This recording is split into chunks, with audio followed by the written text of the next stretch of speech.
tua saya bilang nggak bisa, kamu nggak bisa jadi pilot, nggak boleh.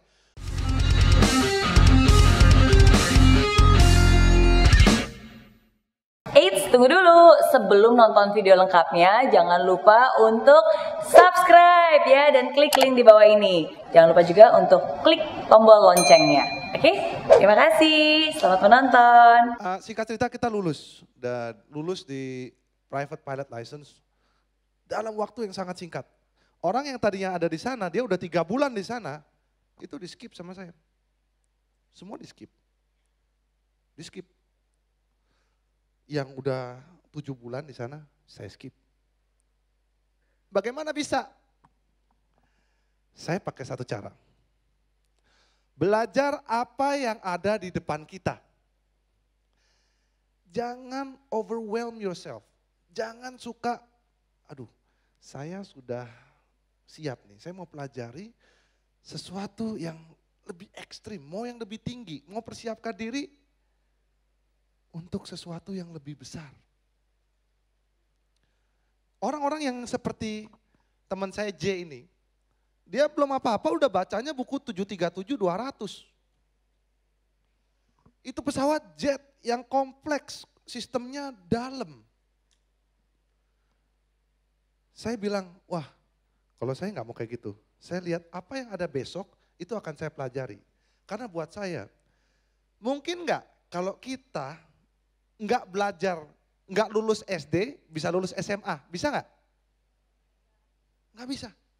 Begitu juga dengan sekolah. Ini berlaku untuk segala bidang. Baik sekolah, baik bekerja, baik apapun itu.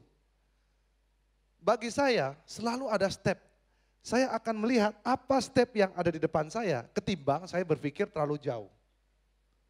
Ini saya terapkan baik di dalam sekolah saya, karir saya, planning dari semua bisnis saya. Ini trik sebenarnya, ini trik yang saya bagikan pada kalian. Pertama, ini saya kasih lihat analisa saya. Mungkin kalau ada orang begini, saya masih di sini saya masih private pilot. Saya mau persiapkan diri saya buat Airbus. Tapi kalau kita belum bisa lulus komersial, nggak bakal bisa naik next step. Sama seperti anak SD, belum lulus SD, udah mikirin, saya mau persiapkan kalkulus. Masuk gak? Nggak masuk, ya kan? Apa trigonometri anak SD, masuk gak? Ya nggak masuk. Ini adalah kunci keberhasilan dari banyak orang. Know what is your next step. Plan, boleh ngeplan itu dari jauh. Kalau saya ngeplan, saya kasih lihat bagaimana saya bedah ya, bagaimana decision making saya untuk belajar yang mana. Saya selalu ajarkan teman-teman murid-murid saya yang mau sekolah ke sekolah pilot. Oke, nomor 1, aim-nya apa? Aim-nya saya mau jadi seorang pilot. Oke, bagaimana caranya? Ya saya mesti sekolah pilot. Oke, untuk sekolah pilot saya mesti gimana? Oke, yang ada di depan saya adalah minta izin sama orang tua. Minta izin sama orang tua dan masalah biaya. Udah, 2 yang udah saya pegang di tangan saya. Ini saya ngomong. Saya nggak mikirin yang di sana, nggak mikirin requirement, saya nggak mikir macam-macam. Ada 2 doang yang saya fokus. Nah itu yang saya fokuskan di dalam tubuh saya. Udah 2, fokus ke sana. Ayo papa ini saya yakinkan, ayo begini. Terus usaha, nggak bisa, cari duit, bisnis. Cari uang. Orang tua nggak ngasih, kita bikin sendiri, cari. Bisnis. Bisnis mobil, bisnis macam-macam. Saya umur kecil itu udah bikin program buat komputer. Walaupun saya nggak sekolah bener ya, orang-orang bilang nggak ada masa depan. Tapi saya bisa lulus dan umur 16 tahun saya bisa bikin program. Mulai dari nilainya yang 4 juta, sampai umur 18 tahun saya bikin program 150 juta. Client server dari Jakarta ke Hong Kong dulu. Pakai Visual Basic 6, anak masih itu, nggak sekolah. Sekolah aja belum lulus, SMA kali. Bisa, kalau kalian mau. Makanya sebenarnya stepnya adalah bagaimana kalian bisa set prioritas. Apa yang harus kalian prioritaskan? Kalau saya prioritaskan apa yang ada di depan saya. Saya mau jadi pilot, yaitu harus sekolah pilot. Yang di depan saya adalah izin orang tua dan uang. Saya izin orang tua nggak dapat, saya cari uang. uang dapat setengah. Begitu saya ngomong orang tua, selesai. Dapat uang saya berangkat. Nah terus saya belajar apa? Saya lihat teman saya dia belajar 737, 200. Aduh gak kepikiran. Teman-teman pada ngomong seperti ini. Kita gak kepikiran. Tapi akhirnya saya bilang, udah besok adalah ujian solo. Saya mau belajar solo. Untuk solo take off landing harus bagus sama emergency procedure. Udah saya gak mikirin yang ke depan cross country apa enggak. Yang saya pikirin adalah cuman take off landing dan emergency. Udah itu doang. Bisa. Yang lain masih nyangkut, mikirnya kebanyakan. Saya belajar sebentar, tahu-tahu bisa. Saya belajar sebentar bisa. Karena saya fokus ke dalam sana. Begitu kita fokus, kita akan lebih cepat kita bisa mencapai apa yang kita mau. Step by step, lulus dari sana, lulus solo lulus private pilot lulus. Nggak berasa ternyata 4,5 bulan selesai. Orang yang ada di sini, yang udah 7 bulan, solo aja belum. 4,5 bulan saya pulang. Anak ini solo aja belum. Yang teman saya A, dia lulus kurang lebih 1,5 tahun. Sekarang dia udah terbang 777 di FAR. Teman saya yang satu lagi yang lebih senior loh.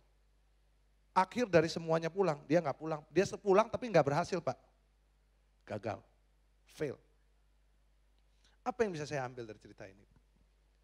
Berpikir terlalu jauh tidak akan membuat kita lebih cepat mengejar apa yang kita mau.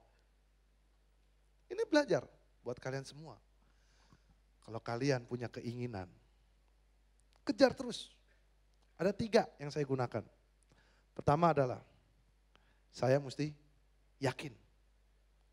Kedua adalah, kita mesti percaya diri. Yang ketiga adalah, stay positif dan terukur. 3 kunci itu yang membuat saya sukses di bidang saya. Banyak mungkin orang di sini yang lebih sukses dari saya. Cuman ini adalah yang ingin saya sharingkan kepada mungkin kaum-kaum milenial pada yang mungkin membutuhkan. Jatuh gimana Pak? Aduh jatuh mah hari-hari. Jatuh, gagal itu hari-hari.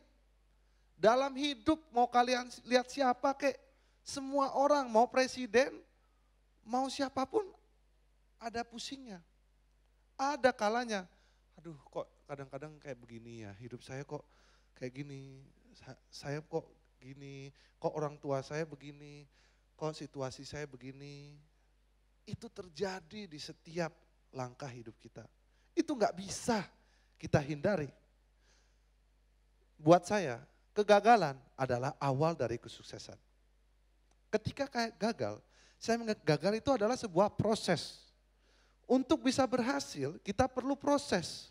Bagaimana untuk proses kita untuk bisa menjadi berhasil, kita harus lalui proses. Salah satunya bisa jadi kegagalan. Karena kegagalan merupakan sebuah aspek. Sebuah aspek yang tidak bisa kita hindari dalam hidup ini.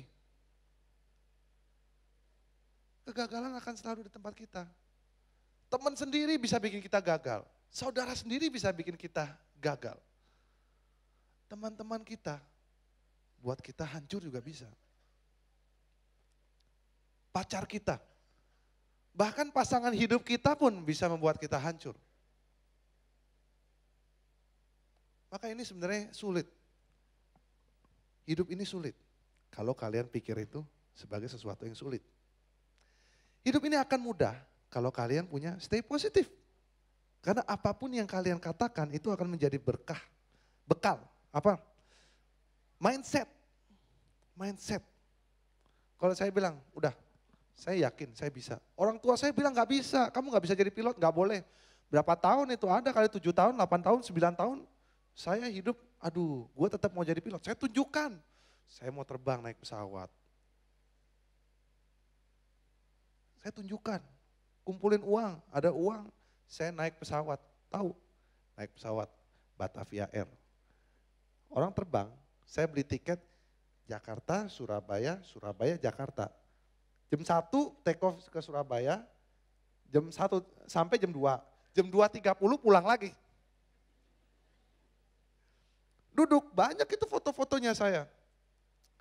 Tapi dulu saya bisa ngelihat kokpit. Wah keren banget saya bisa ngelihat kokpit. Sekarang nggak bisa. Makanya saya ngerasain susahnya mencari informasi seputar dunia penerbangan. Susah sekali. Makanya begitu saya menjadi seorang pilot, saya mau bagikan kepada kalian semua. Baik itu dari edukasi, hiburan. Tapi percayalah, mungkin kalian melihat saya senyum-senyum seperti ini. Tidak mudah guys. Tidak mudah. Cobaannya, ya semua yang berusaha merusak, itu banyak sekali. Ketika kita punya sesuatu yang bagus, banyak orang yang berusaha menjatuhkan kita. Itu wajar gak? Wajar. Biarin. Keep moving, straight forward. Apa yang dikatakan orang, gak usah diambil pusing. Itu keras kepala, tapi keras kepala itu bisa menjadi suatu hal yang baik. Keras kepala bisa membuat kita keyakinan. Kalau kita yakin, saya bilang tadi, kita yakin dulu. Dari kecil 5 tahun saya yakin, saya mau jadi pilot. Udah nggak bengkok-bengkok lagi. Kalau saya jadi orang tua ngelihat kayak begini, anak saya mau jadi apa aja, saya dukung. Karena saya merasakan bagaimana ketika saya pengen tapi nggak bisa. Anak saya lu mau apa? Mau ini kartun 3D. Saya kebetulan punya, saya ajarin, mulai dari ngajarin SketchUp. Saya punya ilmu itu, saya banyak, memang saya suka belajar dari dulu. Orang yang dulunya nggak fokus, orang tua saya bingung dari dulu. Ini mau jadi apa? Kamu sekolah ini nggak mau, kamu sekolah ini nggak. Saya sekolah arsitek, sekolah musik, sekolah komputer, nggak ada yang selesai. Tapi ternyata menjadi berkah buat saya. Sekarang saya sekolah IT, saya ngobrol interview orang IT. Wah, orang ini ngerti. Orang ini bisa paham. Saya ngomong apa, dia mau bohongin saya, jadi lebih banyak tahu. Nah itulah saya berkah bisa ngajarin anak-anak saya. Tapi bagi saya, memberikan yang terbaik buat anak-anak saya itu adalah terbaik. Karena anak ini investasi. Apa sih yang bisa kita berikan? Anak ini nggak jago di pendidikan formal, nggak apa-apa. Saya siapkan mereka, saya bekali apa yang mereka suka, kita fokuskan ke sana. Karena orang ini nilai akademis, kita frankly speaking aja, udah banyak yang dewasa di sini. Kepake nggak sih? Udah gede, udah tua kita bisa lihat. Bukan berarti sekolah nggak penting ya, sekolah penting. Tapi frankly speaking, yang lebih kepake adalah pendidikan kejuruan. Skill-skill yang kita dapatkan. Dan ternyata kita banyak belajar dari pengalaman kita ketimbang kita belajar dari sekolah. Setuju nggak? Nah itulah dia. Jadi pesan-pesan dari saya buat kalian semua adalah, kalau kalian punya anak, kalau kalian punya keluarga, ya sukanya apa? Dukung terus. Karena ingat, kalau mereka punya keinginan yang kuat, mereka punya keyakinan. Dukung terus, buat mereka yakin, kita support. Kemungkinan berhasilnya akan jauh lebih tinggi dibanding kita atur-atur sesuai dengan yang kita mau. Jadi kalian semua sudah melihat dengan apa yang kita ini, yakin? Ya, sama, stay positif.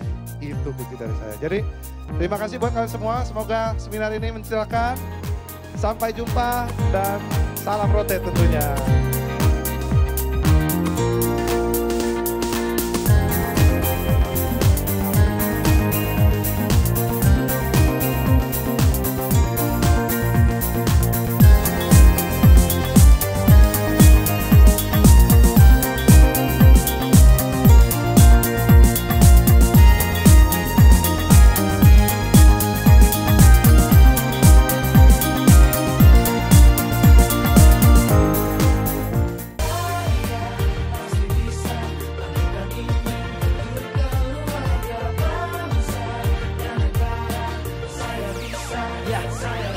Laksana bumi tanpa hujan, hidup tanpa tujuan, kering dan mati tanpa hijaunya tumbuhan.